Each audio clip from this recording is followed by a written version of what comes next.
Israel का क्षेत्रफल लगभग 22,000 वर्ग किलोमीटर है और इसकी आबादी लगभग 93 लाख है। यह मध्य पूर्व में स्थित एक देश है जिसकी सीमाएं लेबनान और सीरिया से उत्तर में, पश्चिमी तट और जॉर्डन से पूर्व में, गाज़ा पट्टी और मिस्र से दक्षिण पश्चिम में और भूमध्य सागर से पश्चिम में लगती है। इजराइल की राजधानी यरूशलेम है, जबकि तेल अवीव देश का सबसे बड़ा शहरी क्षेत्र और आर्थिक केंद्र है। इजराइल की भविष्यवाणी युद्धों से ही भरा हुआ है। इसके 3 आगामी युद्धों का सारांश यह है। बाइबल के अनुसार, जो कि अत्यंत विश्वसनीय है, भविष्य में इजराइल के सामने 3 बड़े युद्ध होने की भविष्यवाणी थी। पहला, गोग और मगोग का महान युद्ध। दूसरा, महान क्लेश काल के मध्य में मसीह विरोधी द्वारा इजराइल में यहूदियों का उत्पीड़न।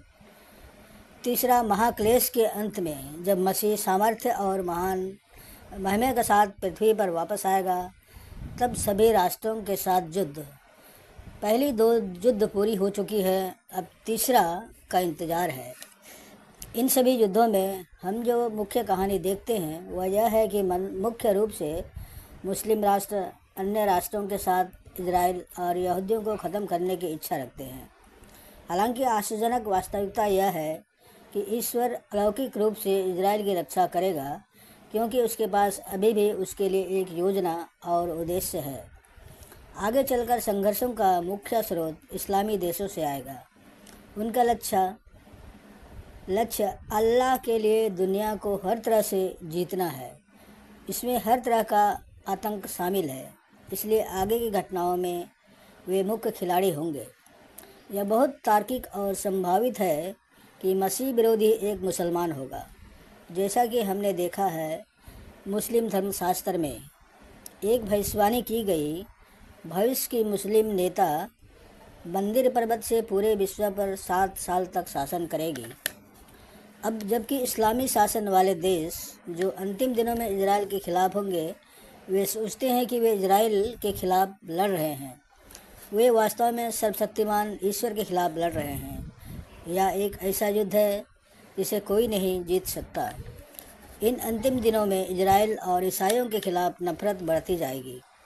इसे आज 2023-24 में भी देखा जा सकता है, क्योंकि संयुक्त राष्ट्र ने भारी सामर्थ्य के साथ इजराइल से गाज़ा पट्टी में हमास को और लेबनान को ख़त्म करके युद्ध का बचाव करने के लिए अपने सभी सैन्य अभियान को रोकने का आह्वान किया है।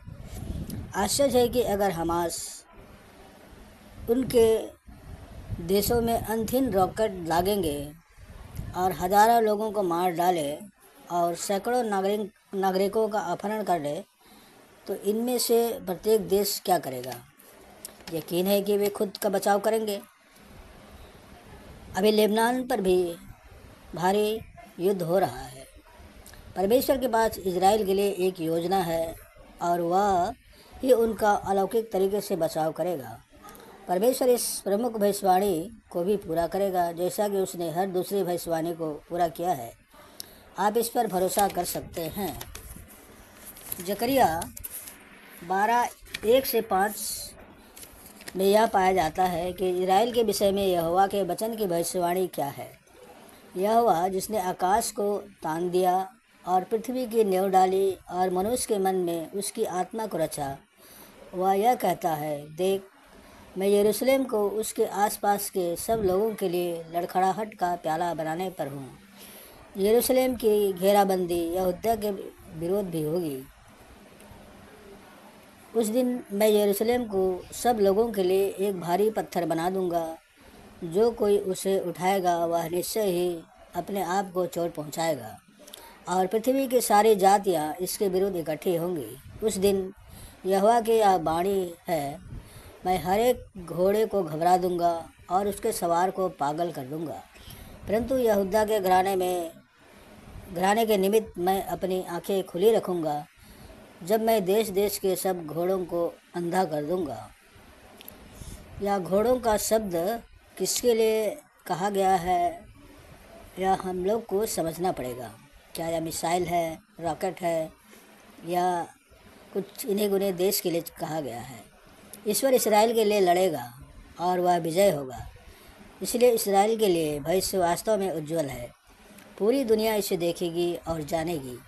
यह सभी युद्धों और संघर्षों से बच जाएगा क्योंकि ईश्वर उसका सहायक और रक्षक है। युद्धों के कारण भविष्य कभी कभी बदसूरत होगा, लेकिन ईश्वर अपनी सृष्टि के लिए, अपनी दिव्य मास्टर योजना को पूरा करने के लिए, अपने अच्छे उद्देश्यों के लिए इसका उपयोग करेगा। यह रहा इजराइल के बारे में। और अब हम अपने आँखों से इजराइल की युद्ध देख रहे हैं। अब इसका अंत क्या होगा, इसको देखना है, या तो बाद की ही बात है।